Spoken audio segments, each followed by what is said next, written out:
Good morning, नमस्कार। वृत्त और उसके अवयव, सर्किल, ये अध्याय है, पाठ है ये वीडियो हम कक्षा 8वीं के विद्यार्थियों के लिए तैयार कर रहे हैं। कक्षा 8वीं में वृत्त और उसके अवयव से संबंधित बातें पढ़ाई जाती है कि वृत्त में लघु चाप क्या होते हैं, दीर्घ चाप क्या होते हैं, जीवा क्या होता है, व्यास क्या होता है, परिधि क्या होता है, त्रिज्या क्या होता है, ये सब बताई जाती है। तो इसके अंतर्गत ये प्रश्न मैंने लिया है और ये प्रश्न छत्तीसगढ़ पाठ्य पुस्तक नियम महत्वता से मैंने प्रश्न लिया है और वीडियो हम छत्तीसगढ़ से जारी कर रहे हैं। तो इन प्रश्नों के बारे में अध्ययन करेंगे।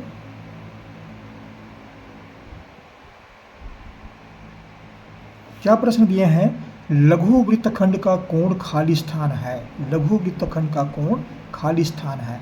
खाली स्थान में ये दो ऑप्शन दिए हुए हैं, न्यून कोण और अधिक कोण। तो यहाँ पर या तो न्यून कोण आएगा या फिर अधिक कोण आएगा, दो में कोई एक आएगा।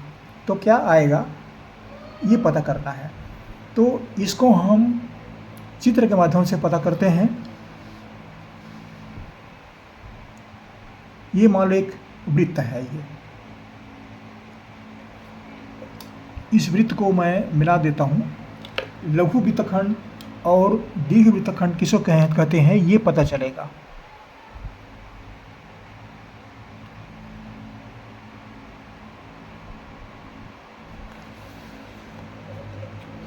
ये इसका केंद्र बिंदु है O।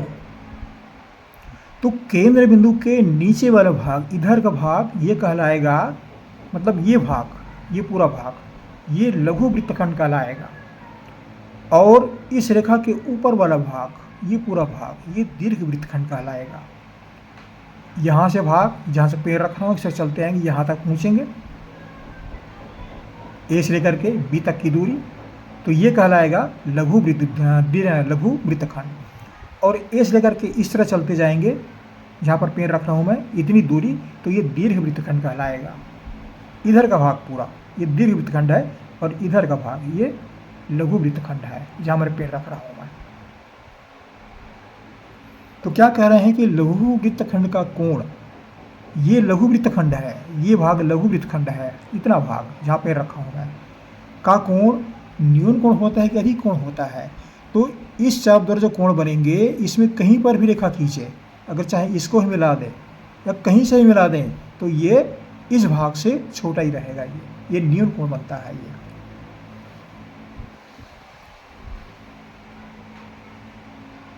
तो लघु वृत्तखंड का कोण न्यून कोण होता है।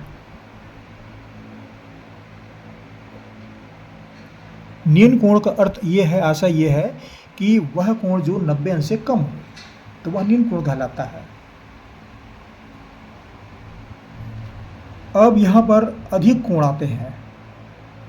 दूसरा प्रश्न है, दीर्घ वृत्तखंड का कोण खाली स्थान है। फिर ऑप्शन दिए हैं न्यून कोण या अधिक कोण। या तो न्यून कोण ये लिखेंगे या फिर अधिक कोण लिखेंगे। यहाँ क्या दिए हैं? दीर्घ वृत्तखंड का कोण, दीर्घ वृत्तखंड। फिर चित्र में आते हैं हम। ये दीर्घ वृत्तखंड है। इस ए बिंदु से चलते हुए इस तरह से, जहाँ पैर रखना इस तरह से आते हैं, चलते हुए यहाँ तक पहुँचते हैं, तो ये दीर्घ वृत्तखंड हुआ। इसके द्वारा बना हुआ कोण इस भाग पर, तो इसमें से हम कहीं पर ही कोण बनाएंगे, ये हमेशा अधिक कोण हुआ।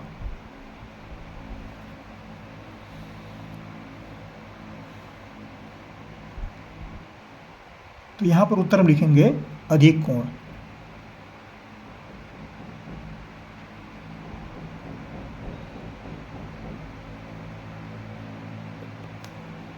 यदि कोण हुआ। अब तीसरे प्रश्न पर आते हैं। एक ही वृत्त में लघु वृत्तखंड एवं संगत दीर्घ वृत्तखंड में बने कोणों का योग। एक ही वृत्तखंड में लघु वृत्तखंड एवं संगत दीर्घ वृत्तखंड में बने कोणों का योग कितना होता है? 180 अंश, 270 अंश और 360 अंश। ये कोण पूछ रहे हैं।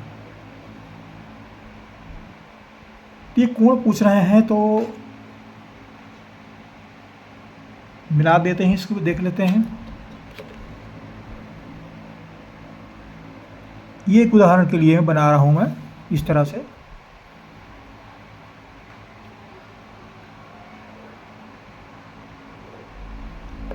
एक और चित्र बना देता हूँ मैं। दोनों वृत्तखंड आ जाएंगे। ये पता चल जाता है कि वास्तव में कितने अंश कोण है ये। इस तरह से है ये। अब देखिए यहाँ पर ये दोनों कोण, इस वृत्तखंड के इधर के वृत्तखंड और इधर के वृत्तखंड, तो ये दोनों कोण को मिला देते हैं तो ये 180 अंश ही होगा। ये दोनों कोण, ये कोण और ये कोण दोनों मिलाते हैं 180 अंश होता है। अगर इन दोनों को मिला देंगे तो भी 180 अंश होगा ये। तो ये दोनों समकोण है, ये 180 अंश के होते हैं। तो उत्तर क्या आएगा? 180 अंश।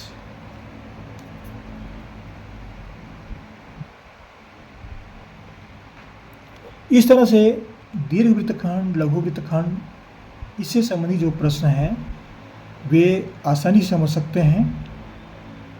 लघु वृत्तखंड जो है वह केंद्र से नीचे के भाग में बना है तो लघु वृत्तखंड होता है, और केंद्र से गुजरता है तो वह अर्धवृत्त होता है। इसी प्रकार ये दीर्घ वृत्तखंड भी होता है।